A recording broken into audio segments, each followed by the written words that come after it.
Olá, eu sou a Raquel Goldsgrove e esse é o Go Human Talks, um podcast de conversas sobre liderança humanizada, cultura organizacional e segurança psicológica. Hoje, minha sócia Alessandra Cavalcante recebe nossa querida amiga e parceira Mariana Clark para um papo sobre um tema urgente e muito sensível. Mariana é psicóloga e escritora, acaba de lançar o livro Lutos Corporativos. E na conversa com a Lê, elas falam sobre as diversas dores humanas, como elas se manifestam no ambiente organizacional e como podemos lidar melhor com elas. Mariana fala sobre a necessidade de cuidado enquanto a gente olha os resultados. Então, não são coisas excludentes. Inclusive, para chegar ao resultado, é preciso cuidar das pessoas. Ela também fala que a expressão é o contrário da depressão. Assim como falamos no episódio anterior, que precisamos de mais expressão e menos opressão. Então, deixo vocês com esse nosso novo episódio. Espero que ajude a todos a lidar melhor com as próprias dores e as dores dos outros no ambiente organizacional e na vida.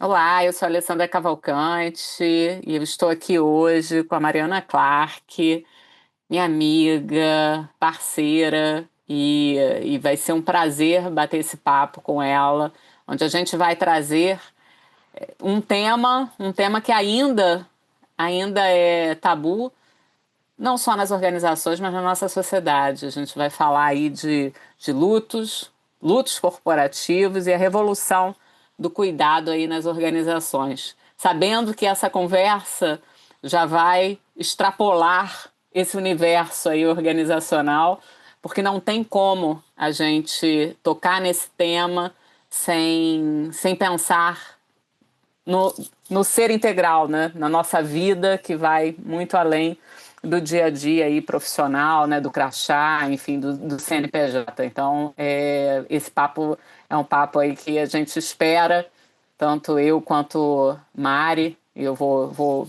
me permitir aqui chamá-la de Mari, porque é assim que a gente se trata. Então, para apresentar a Mari, que é psicóloga, escritora, está com um livro aí recém-lançado, maravilhoso, Lutos Corporativos. Ela vai poder falar um pouquinho sobre esse livro, que traz também esse olhar de como lidar com essa dor, com esse sofrimento e, ao mesmo tempo, poder manter o bom desempenho nas organizações. Enfim, é um trabalho belíssimo, recomendo aí a todos e vai ser bacana ela poder trazer. Além disso, a Mari ela é especializada também em psicologia positiva, ela é suicidologista, um outro tema também que a gente sabe que tem um tabu enorme.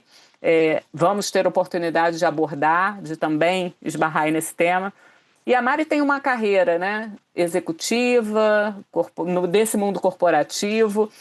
Enfim, tem trabalhos aí muito interessantes também na área da saúde mental, que conversa com tudo isso que eu falei até aqui.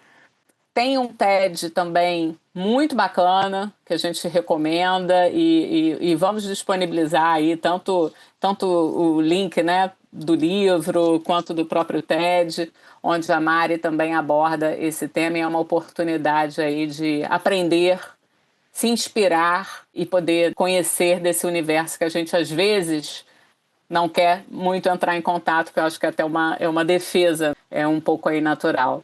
Então, Mari, muito bem-vinda ao nosso Go Human Talks. É um super prazer estar aqui com você. A gente que, né, a gente tem lá o Humanamente, né, que também foi um podcast, que também é um programa, que foi uma parceria com você, mas assim, é um prazer ter você aqui com a gente. Prazer todo meu, minha querida. Uma delícia essa prosa com você sempre. Muito obrigada pelo convite. Muito bom. Mari, tem uma frase que você, aliás, duas, tá? Que eu, para aquecer aqui a nossa conversa, que eu gosto, tem uma que é: não existe não entrar em processo de luto a partir do rompimento de um vínculo. Você traz isso, e isso, assim, quando você fala de rompimento de vínculo, estamos falando de inúmeros, e ao longo da nossa vida não tem como você passar ileso sobre isso. Teremos ainda, já tivemos e teremos. Então, acho que rompimento de vínculo é uma coisa interessante que eu queria que você também trouxesse um pouco essa clareza do que a gente está falando. E a outra, que foi muito inspiradora, que a gente trouxe lá do teu TED, que é: a expressão é o contrário da depressão. Dor compartilhada é dor diminuída. Não precisamos escolher entre o cuidado e o resultado. Ambos podem e devem caminhar juntos. É assim que eu quero começar com você. É desse jeito que eu quero começar com você. Traz esse contexto aí pra gente, dessas duas falas assim, que são impactantes. Então, Ale, quando eu comecei a estudar esse tema, né, como você mesmo disse, que é um tema ainda muito tabu, e eu acho que o livro ele traz essa possibilidade da gente abrir um diálogo sobre todas essas dores que você comenta, né? Quer dizer, dar a responsabilidade dentro do contexto organizacional às pessoas que estão nesse universo e que precisam se responsabilizar por toda essa complexidade que a gente está vivendo quando a gente pensa no mundo atual e na complexidade do ser humano, né? Então, o rompimento de vínculo é uma experiência que a gente vai viver muitas vezes na nossa vida. E a gente é muito exigido nesse rompimento de vínculo, nesse processo de luto, a gente é muito exigido a reaprender a viver uma vida que a gente não conhece. Se a gente tinha uma energia que era colocada naquilo e aquilo desaparece, aquilo rompe, a gente fica muito perdido, a gente fica muito solitário, a gente fica muito isolado, a gente fica muito inadequado socialmente, a gente fica em carne viva. O luto, ele revela todas as nossas fragilidades, todas as nossas vulnerabilidades. E a gente, ao longo da nossa existência, a gente foi colocando tudo isso para debaixo do tapete. E aí está ficando muito caro para a gente enquanto indivíduo, porque eu vejo muitas demandas do ponto de vista social, biológico, cognitivo, tecnológico. E os relatos que eu escuto dentro das organizações, e eu sei que vocês também passam por isso, na prática de vocês, é um baixo aparato psíquico das pessoas darem conta de todas essas demandas. Então, quando a gente tem uma demanda maior do que a nossa capacidade de absorver, a gente entra em sofrimento, a gente entra em ansiedade, a gente entra em dor. Essas experiências levam a gente para lugares que a gente não gosta de navegar. São lugares inóspitos, que são lugares de muita dor. Então, tem um acúmulo e camadas de dores que a gente está colocando uma sobre a outra em todos esses sentidos, né? Social, psicológico, emocional, físico. E aí dá um bug, né? Dá um bug no sistema, né? Então, a proposta do livro e a proposta da minha intervenção é a gente começar a abrir espaços de expressão para que a gente possa ventilar toda essa demanda que a gente não está dando conta. Então, quando eu falo que a expressão é o contrário da depressão, quando a gente tem a possibilidade de oferecer, mesmo no contexto organizacional, esses espaços de ampliação de consciência, esses espaços da gente dar um zoom out, né, da gente conseguir olhar essas dores e a nossa potência dentro do trabalho de um lugar diferente, eu acho que a gente consegue crescer, se transformar e sair dessa impotência que é oferecida pelo luto e ir para um lugar de potência, que é o que o trabalho espera da gente, né? Então, se a gente tem que levar as pessoas para a sua potência no mundo corporativo, a gente precisa conhecer por que as pessoas não estão na sua máxima potência. Porque impotência não combina com resultado, com meta. E aí fica uma conta que não fecha efetivamente. Então, o meu trabalho tem sido ajudar as pessoas a dar a César o que é de César, sabe? O que é meu, o que é da minha liderança, o que é da organização, como é que eu consigo compartilhar essa responsabilidade para que não fique pesado para uma parte só, seja a parte da organização e seja a parte do indivíduo, ou seja a parte da liderança. E tem tudo a ver com acolhimento. Eu pensando, né? E você traz muito esse olhar do acolher. E o acolhimento, ele começa também, você tocou na questão da vulnerabilidade, do próprio indivíduo que está vivenciando, reconhecer, né, que aquele momento ele está tá difícil, não estou dando conta. E me remeteu a uma situação, e aí tem a ver com o vínculo, que independe, o interessante é que independe se o rompimento de vínculo ele é ou não um desejo seu, né? Uma decisão sua. Você vai vivenciar o luto de qualquer maneira. E eu me lembro quando, eu acho que eu já te contei isso, quando eu fechei um ciclo profissional de muitos anos e eu estava fora do Brasil e eu estava dentro de um cenário onde eu queria retornar, eu queria fazer escolhas, enfim, e estava tudo mudando e não fazia mais sentido eu estar aonde eu estava. E então começou-se a desenhar esse fechamento aí de ciclo de retorno e de vai. Isso durou até que a coisa se concretizasse 8 meses. E foram os 8 meses assim mais difíceis ali, porque era um misto de emoções que eu vivi. E eu tive. É interessante isso, né, que você traz, que você fala, porque não foi uma coisa estruturada, né? Estamos aqui, vamos fazer um apoio da organização em questão, mas assim, eu tive uma liderança que me deu um apoio, um acolhimento, e ela foi maravilhosa, assim, é uma amiga até hoje, e ela falava: o que você quer, eu vou te apoiar, né? E eu tinha muita incerteza do que até eu queria, porque tinha uma vida ali de uma história, de realizações, e como é que eu saio desse lugar, que eu volto para uma coisa que, né, enfim, e foi muito interessante, mas para mim a diferença foi, e tem a ver com essa coisa da expressão que você estava falando, foi poder falar sobre, foi poder admitir, eu não sei o que eu quero, eu tinha oportunidades de, então fica, então vai para o lugar tal, então vai para a cadeira tal, então vem para cá. Mas existia um desejo meu de, não é mais isso, eu não quero mais, eu quero fazer outra coisa, até porque não era mais tudo aquele investimento de uma vida, não era mais a mesma história. E aí para eu poder decidir. Mas o acolhimento, para mim, ele foi um divisor de águas. E aí eu queria te ouvir. Como é que você olha para isso que eu estou dividindo, trazendo novamente aí para você? Mas que outras histórias você poderia compartilhar aqui em relação a isso? Eu acho, Ale, que assim, essa história que você traz, né, esse exemplo que você traz é exatamente o que acontece no processo de luto, né? É insuportável a ideia da gente se esvaziar a partir desse rompimento. A gente fica esvaziado. O que a gente vai colocar no lugar? Então, esse vazio é muito difícil, né? E quando você fala desse acolhimento e dessa possibilidade de uma liderança dizer para você: estou aqui para o que você precisar. É tão bonito porque a gente está falando de uma intencionalidade de cuidado, né? É quase que um regime de atenção ao cuidado, né? Um espaço permanente de entregar para esse liderado aquilo efetivamente que ele está precisando naquele momento. Ao mesmo tempo, esse líder, e você enquanto liderada nessa posição que você estava, é difícil a gente sustentar essas cenas difíceis. É difícil a gente sustentar um choro. É difícil a gente sustentar uma cena na qual a gente não tem resposta. É difícil a gente sustentar um desconforto. É difícil a gente sustentar um não saber.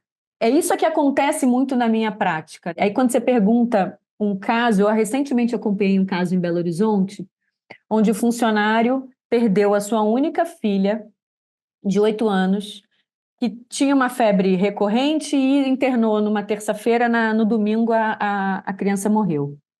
E aí eu fui fazer uma conversa, né, com o RH, com as duas lideranças desse funcionário, e aí numa conversa que eu pedi para abrir com essas lideranças, a liderança vem com aquele olho arregalado em pânico, né? O que será que eu fiz de errado? E o discurso desse gestor era: eu já falei para o funcionário que ele pode ficar em casa o tempo que ele quiser. Eu entendo, eu respeito e eu quero que ele não se sinta pressionado com relação ao trabalho. E aí a gente já começa, né? Eu já estou muito acostumada a fazer 2, 3, 4 perguntas para dizer o que está por trás disso. Porque a licença-luto ela é de 4 dias, o que também é um absurdo porque ninguém se recupera nesse pouco tempo. E eu comecei a perguntar. E aí, logo que ele me disse isso, ele falou: a gente não pode afastar esse funcionário? Eu falei: não, a gente não pode afastar, porque o funcionário não está doente. Luto não é doença, luto não é depressão, luto não é uma perna quebrada, luto não é burnout. Aí a supervisora que estava junto, mas a gente não pode dar férias para esse funcionário? Não, nesse momento a gente não pode dar férias. A gente pode até pensar mais adiante em saber se repactuar, de repente trazer essa possibilidade para a pessoa tirar alguns dias, etc. No momento a gente não pode, a criança tinha acabado de morrer. Por que eu estou falando isso? Porque existe uma dificuldade de lidar com o tema que é muito presente. Então, quando a gente foi conversando, na terceira pergunta que eu fiz, ele falou: Mariana, eu preciso que ele fique em casa, porque a gente está há 2 anos com o projeto de implementação do SAP, e neste mês é a minha entrega principal desse projeto. Ou seja, pânico dele ter que entregar o resultado, que ele tinha que entregar, que ele estava nesse projeto há 2 anos, e, ao mesmo tempo, trazer um funcionário de volta nessas condições de entorpecimento, de dor e de desorganização e de disfuncionalidade e atrapalhar o projeto dele de colocar no ar um projeto de implementação de SAP que ele estava há 2 anos imerso, né? Ou seja, quando a gente faz isso, a gente inclui uma camada de dor extra na vida desse funcionário. A gente não está ajudando ele, deixando ele em casa e abandonado e largado de escanteio, né? Então, é preciso essa conversa para que a gente explique ao gestor que não, este não é o caminho, né? Por mais que isso vá ser difícil na tua agenda, você vai ter que aprender a sustentar o cuidado e o resultado que você vai ter que entregar. Maravilhosa essa história, Mari, porque é o outro ponto do que eu acabei de trazer, quer dizer, quando a organização e todos os envolvidos querem uma solução, e você falou, né? A solução pode ser a pior coisa que vai acontecer naquele momento. A pessoa está em sofrimento, ela já está ali. Quer dizer, zero acolhimento, esse exemplo que você está trazendo. Exatamente. Temos aqui algo a entregar, e aí é tudo ao contrário do que a gente, e você conhece bem, que a gente prega na Go Human, né? É tudo ao contrário de um ambiente humanizado. É exatamente é quase que você tratar todos como máquinas, como se fosse possível, e não tem sentimento. Me parece que falta várias coisas nessa história. E se a gente pensar, né, Alê, friamente, a gente vai dizer, o líder é um horror, é um carrasco. Não, o líder simplesmente, entre todas as aspas, não dá conta de entrar em contato com isso, porque quando a gente entra em contato com isso, a gente é catapultado para as nossas próprias experiências de dor. E tratar da dor, seja nossa, seja do outro, exige energia, exige tempo, exige cuidado, exige calma, né? No meio de um projeto a ser implementado, É difícil, é difícil. Exige complexo. escuta, né? Exato. Exige escuta, Exato. muita atenção, e realmente tem uma fala. O nosso primeiro episódio no Go Rima Talks foi com o Fusco, com o André Fusco, e ele Maravilhoso. trouxe. Eu assisti. E ele trouxe um ponto. A gente precisa ter muito cuidado em colocar toda a culpa nos líderes, na liderança. Até porque, se a gente for entender, e ele traz isso de uma maneira bem interessante, ali também tem um indivíduo que é parte de um sistema.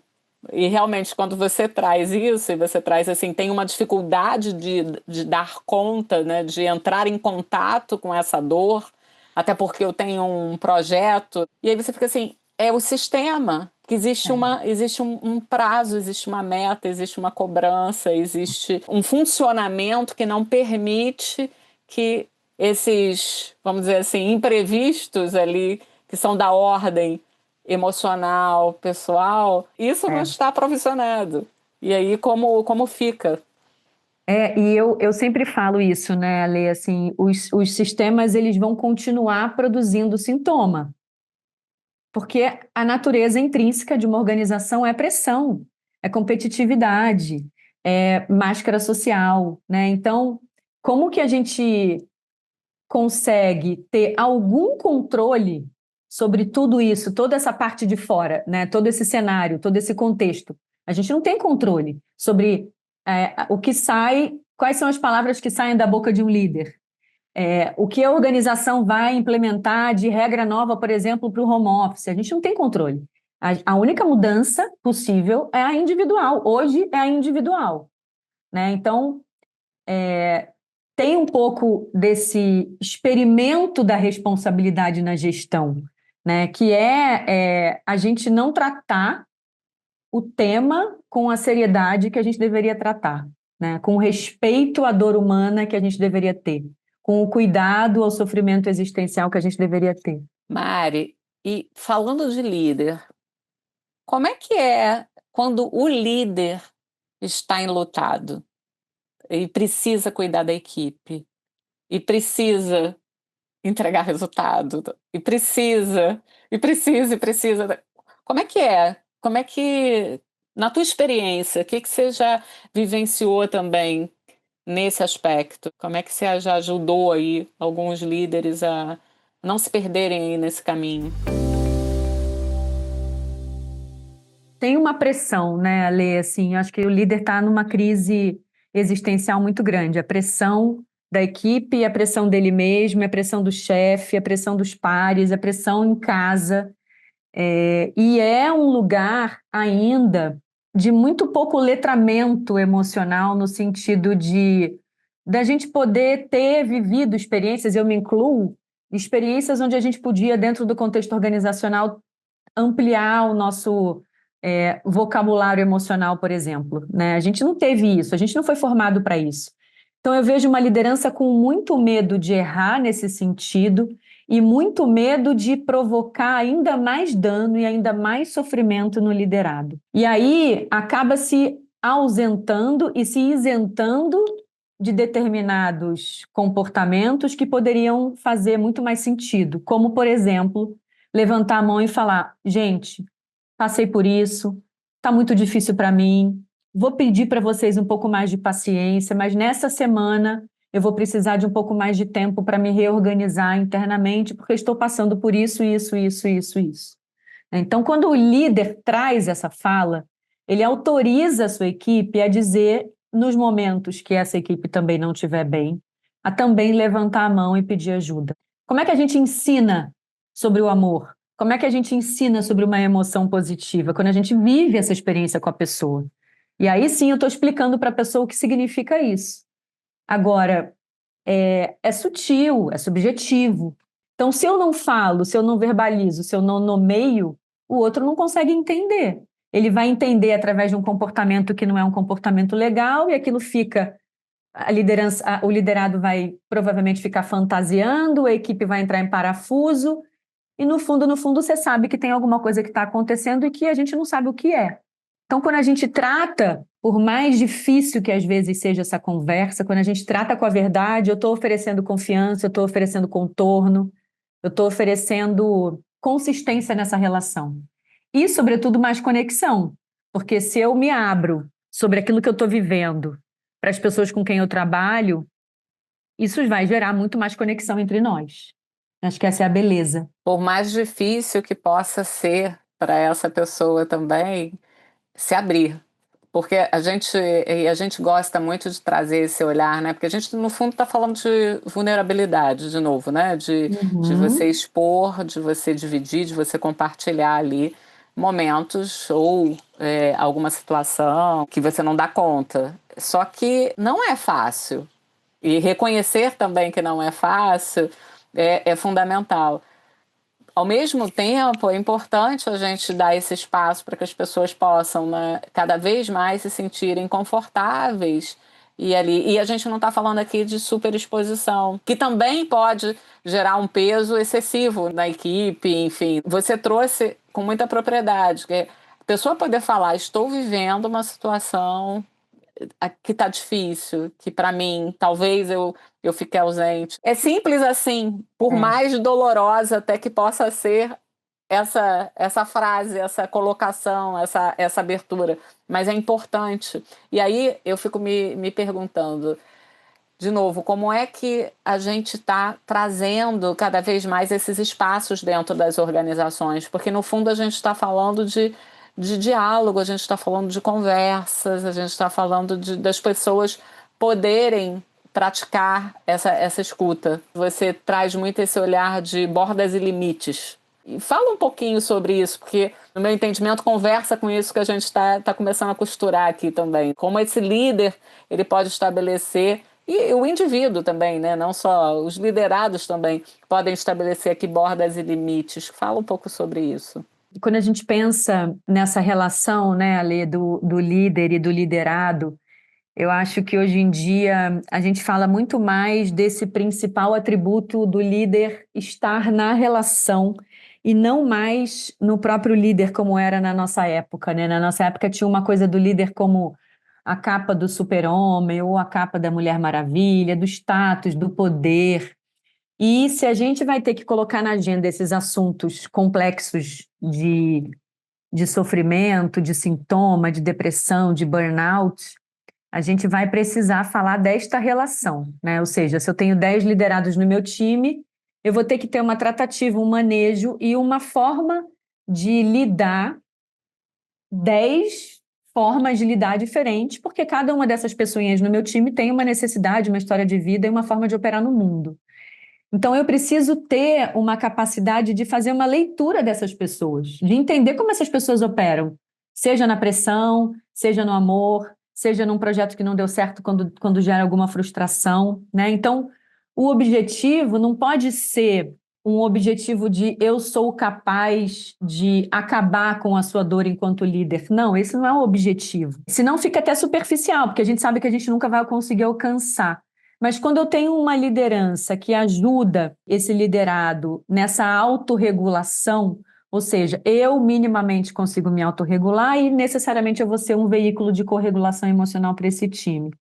Aí eu consigo, inclusive, ajudar esse time a estabelecer essas próprias bordas e esses limites. Porque quando eu falo desse contexto complexo e dessa dificuldade que a gente tem de mudar um contexto ou mudar uma cultura de uma organização, eu estou falando, sim, de um processo mais de autopreservação, né? Que é esse processo de autocuidado de verdade. O quanto que eu consigo ser pesquisador da minha própria pesquisa, o quanto que eu consigo, enquanto indivíduo, ter uma postura ativa frente aos desafios profissionais e pessoais que a vida vai me apresentar, o quanto que eu consigo constantemente entrar num processo autocrítico de conhecer os meus limites para que eu não ultrapasse o meu processo de autopreservação, ou seja, eu vou ceder até o limite da minha autopreservação. Se eu não tiver uma borda estabelecida dos meus limites, daquilo que é bom para mim, daquilo que faz sentido para mim, eu vou esticar minha corda. E a gente sabe que quando a gente estica a nossa corda, num contexto complexo como esse que a gente vive, a chance, por exemplo, da gente entrar em ansiedade ou em burnout é muito grande. Então, quando eu falo desse limite, eu estou falando dessa autopreservação. O que eu preciso fazer enquanto indivíduo e o que o meu líder pode fazer por mim e o que a organização também pode fazer por mim para que eu seja respeitado nos meus limites. Ou para que essa organização não seja mais um elemento de potencializador da minha dor. Que seja um espaço de ventilar a minha dor e ajudar a suavizar a dor. Não que ela vai resolver as minhas dores, porque às vezes a gente sabe que não resolve todos os problemas, né? A empresa não tem essa condição. Mas o que é possível dela fazer e o que é possível da liderança fazer para que minimamente a minha dor não seja potencializada. E eu acho que esse é o meu maior medo na minha própria prática. Não fazer coisas que potencializem a dor do indivíduo que eu estou cuidando, sabe? Se eu já ficar neutra, já estou no lucro. Porque o que a gente vê normalmente é comportamentos que afundam mais ainda a pessoa. Sobretudo quando a gente está falando de sofrimento. Dei uma volta ao mundo, mas acho que eu te respondi. Não, foi maravilhoso. Super interessante também essa questão, porque no fundo você está trazendo assim, o quão importante é esse investimento no autoconhecimento. Eu preciso fazer esse mergulho para eu estabelecer Exatamente. essas bordas, esses limites. Eu preciso entender até onde aquilo me atravessa, de que forma. E gosto da ideia da autopreservação, que é fundamental para que a gente possa, pensando nessa situação de dor, de como é que a gente vai ali, né? Como é que a gente navega É interessante, vou voltar lá naquele teu exemplo que você trouxe, que o líder pensou, vamos afastar, mas não é afastando a pessoa, não é tirando, vamos tirar essa pessoa aqui desse ambiente, né? Vai e deixa a pessoa lá. E talvez a intenção tenha sido a melhor mesmo, né? Eu vou dar um Sem tempo dúvida. também, né? Vou tirar, né? Deixa a pessoa ficar quieta. Mas você tirar a pessoa de um contexto pode, sem dúvida nenhuma, ser um sofrimento ainda maior. E aí você não permite. A gente precisa, na vida, a gente precisa lidar com tudo isso, aprender a lidar. A gente sabe muito bem quando a gente está falando de saúde mental, é isso. Como é que a gente lida com os diferentes estresses do mundo sem se abalar. É isso que a gente vai conseguir manter ali, né? Não é ausência de doença, mas é como é que eu lido, como é que eu convivo e como é que eu sobrevivo a tudo que a gente vivencia na nossa sociedade. E Mari, você lá no Sem Censura, né, que você teve e que foi incrível, né, também, né, aquela experiência lá, gente, do lado do Bial, com aquele time ali, e você batendo aquele papo sobre, né, sobre o livro, enfim, sobre o tema. Você falou que não são as nossas dores que nos adoecem. Por mais, às vezes, devastadoras que possam ser, e é difícil a gente falar de dor, porque só quem vive a dor sabe o quão aquilo é profundo, é para si. Mas você fala muito do que a gente está debatendo aqui, desses espaços de expressão e principalmente aí de validação. Então, como é que o ambiente corporativo, como é que, não só lideranças, mas eu diria assim, como é que esse sistema ele pode proporcionar assim, esse espaço de uma maneira, aqui trazendo não só a questão do luto, mas também da saúde mental. Como é que você tem trabalhado isso? Olha, Lê, com muita resistência, eu brinco que são garrafas ao mar. É, cada caso é um caso, cada demanda é uma demanda, né? Eu acho que problemas complexos, respostas complexas, né? Não tem uma solução mágica, não tem bala de prata, não tem um manual, né? Embora as pessoas me perguntem muito, tá, mas como faz isso? E eu sempre digo, né, antes de responder a sua pergunta, não é sobre a complexidade do caso que chega para mim, porque eu nunca vou saber qual é a complexidade do caso, qual é a natureza daquela dor, mas é o quanto que eu me sinto pronta, preparada, e guardiã de mim mesma para que eu consiga dar conta de qualquer experiência de sofrimento humano que caia na minha mão. E o objetivo é ajudar esse indivíduo ou essa equipe a voltar à funcionalidade, né? Que é o que esse exemplo que eu trouxe, o que esse indivíduo queria, o que esse líder queria era tirar a pessoa de cena, como você disse, mas no final das contas não tinha um desejo que era voltar essa pessoa à funcionalidade, porque voltar a pessoa à funcionalidade dá muito trabalho. Eu normalmente sou chamada para um letramento emocional que tá, a gente já entendeu que é complexo, a gente entendeu que não tem uma resposta pronta, mas como que a gente sensibiliza, como que a gente engaja, como que eu levo esses indivíduos a sentirem um pouco a temperatura dessa água. Então, seja um talk para falar durante 2 horas sobre o assunto e chamar as pessoas a essa responsabilidade, seja uma capacitação, seja da capacitação para liderança, seja capacitação para a área de RH, para que essas pessoas se sintam mais seguras e mais confortáveis a partir de ferramentas, repertório, recursos, para que elas saibam lidar com esses casos internamente. Ou seja, eu brinco que eu acabo com o efeito batata quente, né? Que é aquele efeito do problema que está na mão do RH e o RH joga para o líder porque o líder tem que resolver e o líder joga para o RH porque acha que o RH tem que resolver. Então, eu despressurizo essa tensão entre essas duas áreas, né? Essas duas pessoas que estão nesse conflito o tempo todo e trago eles à responsabilidade, quer dizer, esta é uma responsabilidade compartilhada. O líder precisa entender minimamente o que está acontecendo na vida desse indivíduo, porque ele é o protagonista, e hierarquicamente ele é a pessoa que está acima e que deve saber manejar esse caso, mesmo que seja levantar a mão e pedir ajuda. Não dou conta, não sei tratar, não sei lidar, preciso de ajuda. E aí é onde mora a autorresponsabilidade. né? Eu acho que essa é a beleza, né? A pessoa levantar a mão e falar, eu não dou conta. E aí é que está o líder que é o protagonista e o autorresponsável, né? É tão complexo que eu não fui treinado para isso, eu não sei fazer isso, eu preciso de ajuda. Aí é onde eu vejo beleza. Então, esse letramento, essa psicoeducação, eu acho que é a principal porta de entrada para a gente começar a falar com mais profundidade sobre o tema.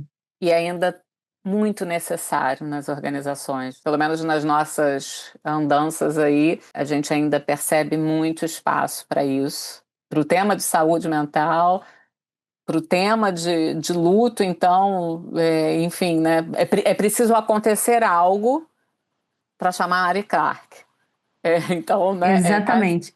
tem que acontecer, tem que ter o fato, não tem aquela, como é que eu faço? Porque é interessante te ouvindo, eu fico pensando assim, como seria legal se a gente pudesse fazer um mínimo de preparação, trazer ferramentas, né, para todos esses indivíduos, líderes e liderados, para lidar no final da história, a gente está falando de ambientes acolhedores e ambientes mais humanizados, é isso. E isso não é blá blá blá, não é mimimi, né? Por mais que as pessoas. Por quê? Porque nós vivemos e sofremos diversas coisas, alguns mais, alguns menos, mas enfim, estamos num mundo que é um mundo que está cada vez mais louco. A gente abre, né, aqui um browser e qualquer jornal, a gente fica, uau, né? O que está acontecendo? Em todos os aspectos, como você já mencionou. A gente vive pressões de diversos ângulos, de diversos aspectos. É impressionante como existe ainda espaço, mas ainda eu vejo, de uma maneira não pessimista, mas eu diria realista, eu ainda vejo que o caminho ele ainda me parece longo. E eu tenho várias hipóteses, e talvez uma das hipóteses que eu quero compartilhar aqui para te ouvir é que aquela coisa do como é que eu vou priorizar, como é que eu trago esse elemento, que é um elemento mais, vamos dizer assim, difícil de tangibilizar, como é que eu trago isso para uma prioridade, para a minha agenda, para o meu roadmap, para o meu planejamento anual. É mais fácil, às vezes, a gente ficar nas outras coisas que eu consigo tangibilizar muito rapidamente. Por mais que hoje a gente tem muito dado, a gente tem muita forma de mostrar números de afastamento, a própria questão de quantas pessoas estão adoecendo cada vez mais. E como você mesmo disse, voltando para o tema luto, o luto não é doença, mas a gente sabe que é um processo para algumas pessoas muito longo, não é, Mari? E que durante esse processo as pessoas podem adoecer. Então fala um pouquinho, como é que é isso? Não estou querendo jogar um balde de água fria, mas é que às vezes a gente fica assim, né? Quase. É tão fácil falar para convertidos, né? Mas assim, falar para as pessoas, vamos tentar trazer mais gente para essa agenda. Como eu disse, né? Eu encontro muita resistência e eu acho que é normal, isso é um reflexo dessa baixa possibilidade que a gente teve do ponto de vista histórico e cultural da gente poder falar sobre isso. Mas eu tenho notado que quando eu abro essa conversa, e mesmo nos casos onde eu entro para apagar incêndio, também é uma possibilidade linda de trazer letramento emocional. Então, eu acho que chamar essa responsabilidade é o que tem feito muita diferença. E chamar a responsabilidade na construção da minha narrativa ao longo desses anos trabalhando com isso tem sido através desses números, que é o que choca. E quando eu falo também dessas experiências, né, que a gente vai viver todas essas experiências, eu também sinto que as pessoas são bem tocadas. Porque começa uma viagem no tempo de dizer, nossa, eu passei por isso, nossa, eu tenho um filho. Outro dia mesmo eu ouvi, eu tenho um filho que está de um executivo na terceira tentativa de suicídio, e há 3 anos que eu estou trabalhando sem que ninguém saiba no meu trabalho, na minha empresa, que eu estou vivendo isso. Ou seja, quando a gente. Olha o peso, olha o peso, Olha a olha. gravidade disso, né? Olha o É, quanto que esse indivíduo está se autodestruindo, é. né? Sem saber, talvez ele tenha os motivos reais na qual ele não possa ter aberto isso até hoje, mas sem saber efetivamente como é que ia ser a reação do outro. Então, eu tenho notado que esses casos estão vindo à superfície e quando eles vêm à superfície, a gente consegue, através de uma brechinha ali, abrir um portal e dizer, agora a gente precisa parar para pensar sobre isso e refletir sobre o que a gente está fazendo na nossa relação com o trabalho. E abrir essa discussão, falar dessa expectativa de que o trabalho não vai resolver os nossos problemas, né? Eu acho que isso é muito importante, Alê. O trabalho, ele entrega para a gente muitas coisas.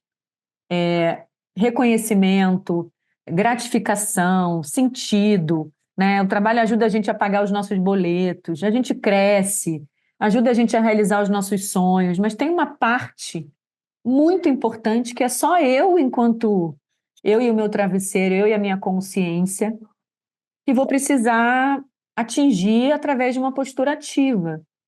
Eu não posso esperar que esse problema é um problema que o meu líder vai resolver sem eu sequer ter contado para ele que eu tenho um problema dessa natureza, dessa grandiosidade.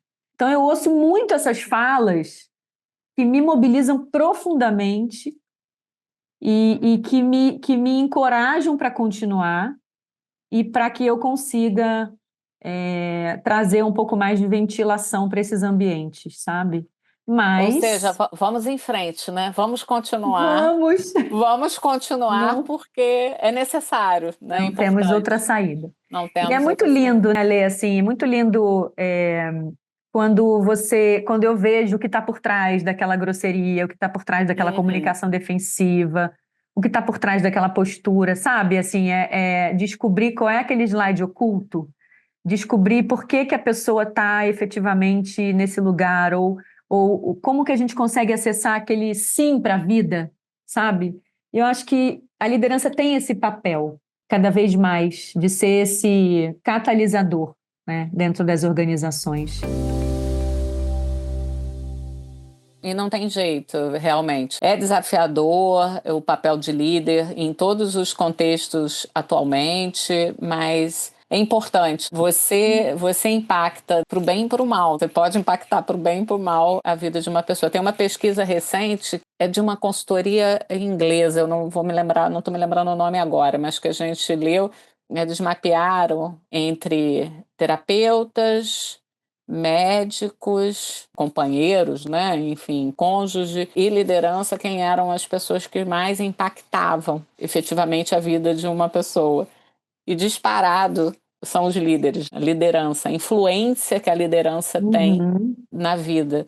E se a gente for pensar mesmo hoje vivendo híbrido, ambiente híbrido ou não, você passa a maior parte da sua vida em trabalho. Então, assim, o ambiente, o sistema, ele vai, sem dúvida nenhuma, ter um impacto muito grande. Então, esse teu exemplo me remeteu a isso, né? Sem dúvida nenhuma, esse executivo em sofrimento ali por compartilhar algo que não tem como você lidar com uma situação dessa, tentativas de suicídio de um filho, e você normalizar isso, né? Isso. Não existe essa possibilidade, não existe. Então é muita dor. E aí, entrando nesse tema, que é um tema, enfim, acabamos de sair de um setembro amarelo, onde a gente sabe que essas campanhas elas existem para chamar a atenção e mobilizar pessoas, não é que só nesse mês se fale, são ações que precisam acontecer o tempo todo, mas o tema suicídio e você como uma especialista, né, ainda é um tabu. Eu tenho a impressão que é um tabu maior do que a questão do luto até. Só que eu percebi, pelo menos esse ano, eu percebi em algumas campanhas uma fala mais aberta sobre o tema, mais direta, de trazer dados, de trazer números, de trazer informação. Como é que você tem percebido esse tema dentro das organizações que a gente sabe, a gente que estuda e acompanha, a gente sabe que isso tem acontecido, as estatísticas elas não são otimistas. Como é que você tem lidado com esse tema dentro do ambiente corporativo? Ale, eu digo sempre, né? Assim, eu abro muito das minhas intervenções falando sobre isso, né? A estatística é muito assustadora. A gente já falou bastante sobre isso em outros momentos, mas a cada 45 segundos, segundo a Organização Mundial de Saúde, uma pessoa se mata no mundo. E no Brasil, a gente está falando do primeiro grupo de vulnerabilidade nos últimos 2 anos, são os idosos. E o segundo grupo são os jovens. Então, quando a gente pensa numa pessoa que está num nível tão grande de sofrimento que ela cogita a morte, a gente precisa aprofundar essas causas e essas razões. E a minha grande preocupação e o trabalho que eu tenho feito também de letramento sobre esse assunto, porque já fiz alguns acolhimentos em caso de suicídio na empresa, dentro, inclusive, justamente a gente contar para essas pessoas que a doença mental ela é multifatorial, né? Não necessariamente um chefe que teve uma conversa difícil faz uma pessoa se matar. O adoecimento mental ele é gerúndio, né? Ele é um processo, ele acontece ao longo do tempo. Então, é raso e é superficial quando a gente coloca a culpa exclusivamente em alguém pelo fato de uma pessoa ter se matado. Essa talvez seja a maior urgência, que é explicar para as pessoas os motivos pelo qual uma pessoa chega nesse nível de tão agudo de sofrimento. Então, como eu te falei, nesse momento também é uma oportunidade de fazer com que as pessoas entendam. Mas é o que eu sempre digo também, o conhecimento, ele não nos imuniza da dor, mas ele é um grande aliado nesse momento que traz esse alívio, né? Que traz essa sensação de, primeiro, não estou sozinho. Segundo, se um dia alguma coisa acontecer na minha vida, a empresa também vai cuidar de mim, né? Então, tem umas mensagens subliminares quando a gente traz um trabalho de acolhimento, de letramento emocional, de psicoeducação, que é esse de, além do conhecimento sobre as reverberações de uma experiência como essa, essas mensagens intrínsecas que vocês não estão sozinhos e se em algum momento alguma coisa acontecer comigo ou com a minha família, eu sei que a empresa também vai cuidar. E aí, de novo, é onde entra a beleza e a possibilidade real da gente falar sobre acolhimento e sobre cuidado. Mas é um tema que exige muito respeito e muito cuidado, porque a gente tem uma tendência, pelo fato da gente não entrar em contato muito com esse tema, a gente tem uma tendência a ficar no achismo e naquilo que a gente julga ser o certo, né? Então, a liderança que vive uma experiência como essa, ela traz uma culpa que é bem difícil, assim, É. bem desorganizador, não só para o time, mas como para esse líder, sabe? Chega a se transformar num trauma, sabe, Alê? Porque a gente tem essa tendência a achar que foi o namorado que terminou o namoro, ou que foi o colega que provocou o bullying, ou que foi o chefe que foi tóxico, ou que foi o pai e a mãe que foram irresponsáveis e negligentes, né? E as camadas do suicídio, elas têm um entranhamento na sociedade cultural e nas famílias e nas escolas e nas organizações muito mais profundos, né? E a gente precisa olhar para isso. Olhar para isso, estar atento aos sinais, enfim, né? E ajudar. Por isso que o letramento que você traz é essencial. Quanto mais a gente puder conversar, trazer essa clareza, falar sobre essas coisas, as pessoas vão entendendo e percebendo. É aquilo.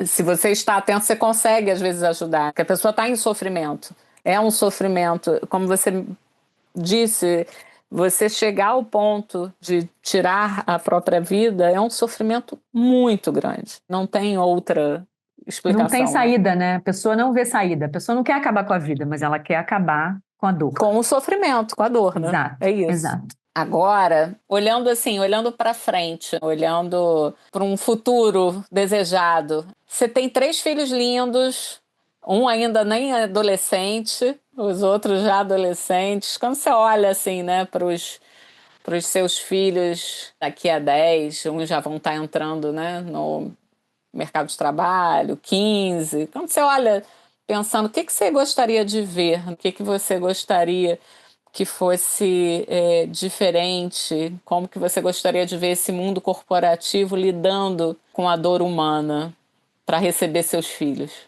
Ai, Ali, eu acho que a desconstrução dessa ideia de que demonstrar sofrimento é fraqueza, sabe? Eu acho que a gente precisa ter um entendimento maior dessas flutuações entre os nossos estados de bem-estar, os nossos momentinhos de felicidade, os nossos prazeres, os nossos afetos, mas que a vida também vai ser marcada por muitas dores, por tristezas, e a gente precisa tolerar esses estados de tristeza sem que a gente tenha que colocar um diagnóstico, uma tarja preta, e a gente poder ventilar isso de uma forma mais humana, sabe? E eu já vejo uma geração chegando e tolerando bem menos do que a gente tolerou. Acho que a nossa geração é uma geração muito mais doente, né? Então, já vejo com bons olhos, né? Já vejo a minha filha, por exemplo, de 16 anos, muito mais lúcida do que eu em muitos aspectos, não só relacionados à possibilidade de carreira e tudo mais, mas de mãe. Como assim? Né? Não, isso não. E eu noto uma postura tão lúcida, baseado nesses limites e baseado nessas bordas, que eu às vezes fico impressionada. Falo, nossa, será que eu estou criando um monstro? Será que eu estou criando uma filha egoísta?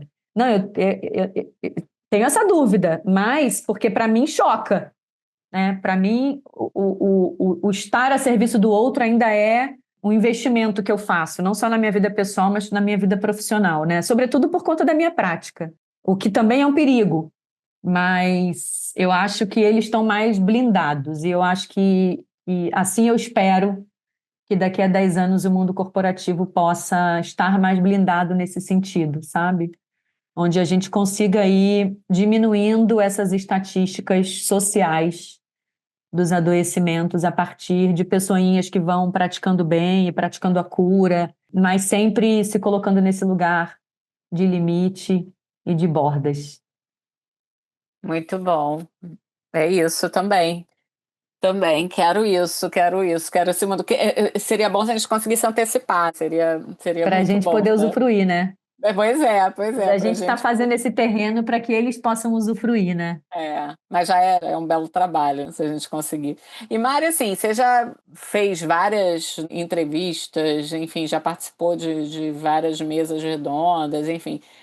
Qual pergunta que ainda não te fizeram e você gostaria de responder aí sobre o livro, sobre o teu trabalho, sobre a tua trajetória? Boa pergunta, Lê. Eu acho que você acompanhou um pouco e eu acho que ainda não falei sobre isso, e aqui vai ser um espaço muito seguro para isso.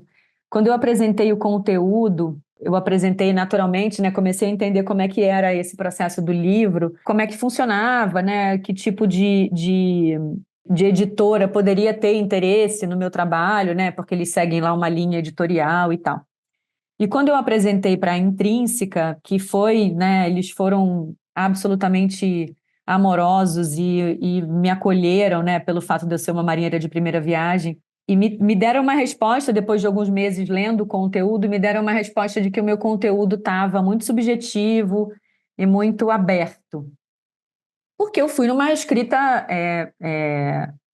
solta, né, contando um pouco da minha história, contando um pouco a minha história que se entrelaça com a minha prática e tudo, da minha transição de carreira e tudo mais.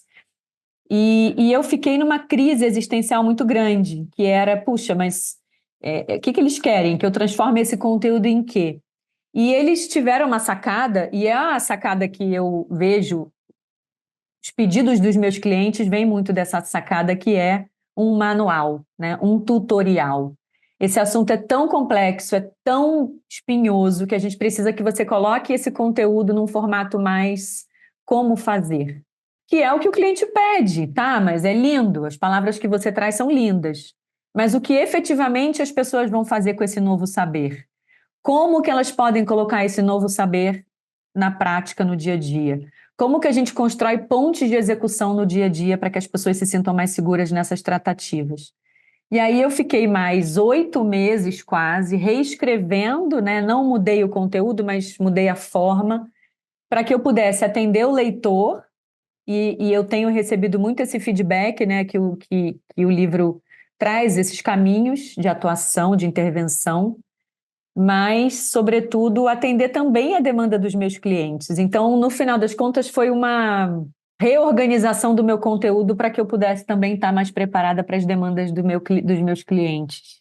Muito bom, mas essa coisa do manual, da receita, todo mundo quer, né? Todo mundo Todo quer. mundo quer. E a gente entende, porque é como é que eu consigo virar essa página do sofrimento, né? Tá todo mundo de alguma forma querendo isso. Que bacana. E foi um processo aí também de você poder entrar em contato, né? Porque você imagina de novo com tudo e você de construção, de co-construção, de reflexão. Mas assim, certamente ainda não li, tô louca para ler. Mas tá maravilhoso, eu não tenho dúvida nenhuma. Mari, minha querida, assim, prazer ter você aqui, compartilhando a tua trajetória, dando dicas, enfim, falando de um tema que a gente respeita muito e te respeita muito nesse tema, enfim, além de toda a admiração. Se você quiser deixar uma dica, um conselho para alguém que esteja vivendo um processo aí de luto ou esteja retornando ao ambiente de trabalho, né, após uma perda, enfim, seja o rompimento de vínculo, seja esse qual for, se você quiser fechar aí o nosso papo hoje com essa dica, vai ser maravilhoso.